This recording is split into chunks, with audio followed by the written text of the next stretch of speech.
ایک بزرگ فرماتے تھے اگر کسی کو تم برائی میں بھی دیکھو تو یہ سوچو ہو سکتا ہے اس کی زندگی کی آخری برائی ہو پھر وہ توبہ کر لے، اور میری زندگی کی ہو سکتا ہے یہ آخری نیکی ہو، مجھ سے کوئی گناہ سرزد ہو جائے۔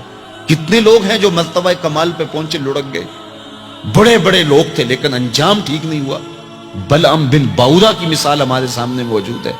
بنی اسرائیل کا مستجاب الدعوات ولی تھا، اور جب ہاتھ پھیلا کے منہ پہ ہاتھ پھیرتا تو ہاتھ بعد میں منہ پہ جاتے، قبولیت پہلے ہو جاتی۔ لیکن اسی کے بارے میں قرآن نے کہا نا، مثلہ کمثل الکلب، اس کی مثال کتے کی مثال ہے۔ زبان لٹک گئی تھی، زمین چاٹتا تھا، چونکہ اس کے ہاتھ نبی کے خلاف اٹھ گئے تھے۔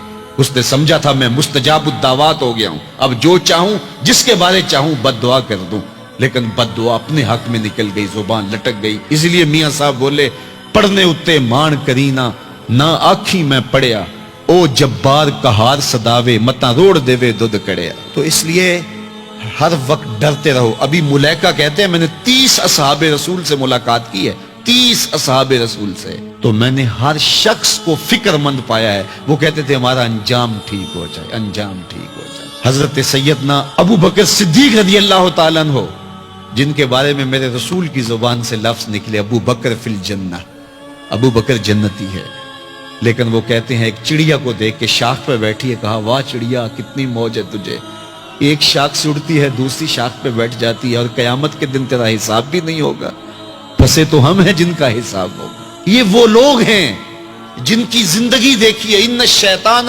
یفر من ظل عمر، عمر وہ ہے جس کے سائے سے شیطان بھی بھاگتا ہے، لیکن وہ کہتے ہیں کاش میں مٹی کا ڈھیلا ہوتا ہے۔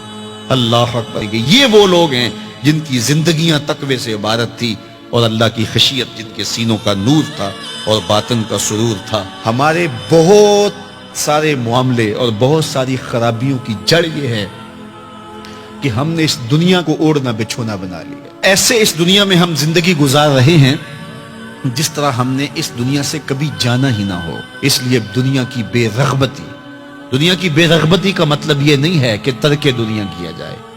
اس پر صوفیاء نے جو بات کہی وہ بہت خوبصورت کہی۔ وہ کہتے ہیں کہ دنیا کے اندر ایسے رہو جس طرح کشتی پانی میں رہتی ہے، کہ کشتی پانی میں رہتی بھی ہے لیکن پانی کو اپنے اندر آنے بھی نہیں دیتی۔ تم دنیا میں رہو، دنیا تمہارے اندر نہ رہے۔ اگر تم دنیا میں رہو گے تو خیر ہے، اگر دنیا تمہارے اندر رہی تو پھر کچھ نہیں بچ پائے گا۔ کشتی پانی میں رہے تو خود بھی تیرتی ہے، اوروں کو بھی تراتی ہے، لیکن اگر پانی کشتی میں آ گیا تو کشتی کو لے ڈوبے گا۔ اس کی رحمت کے دروازے کھلے ہیں، آج ہم اس کی چوکھٹ پہ آ جائیں، کل تو آنا ہی آنا ہے۔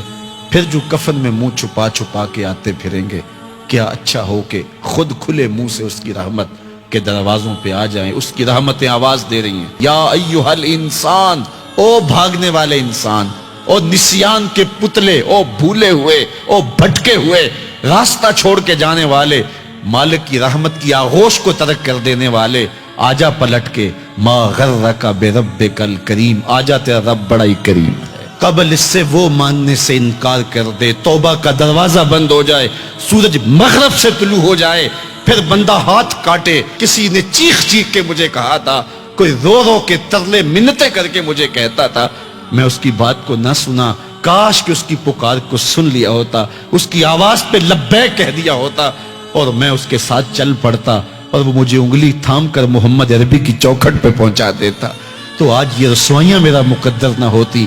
صاحبو آؤ، کتاب رحمت آواز دے رہی ہے، کتاب رحمت تمہاری انگلی تھام رہی ہے اور تمہیں حضور کی چوکھٹ تک پہنچا رہی ہے، اور آمنہ کا لال تجھے اپنے دامن میں لے کے رب سے مغفرت اور بخشش کا پروانہ لے کے دے رہا ہے۔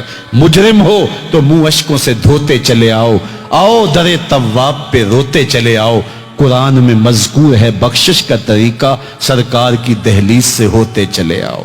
آؤ، تھوڑی سی زندگی باقی ہے، بہت زندگی کاٹ چکی، آوارگی میں کاٹ دی، اور گناہوں میں کاٹ دی، منمانیوں میں کاٹ دی، خواہشات نفس میں کاٹ دی۔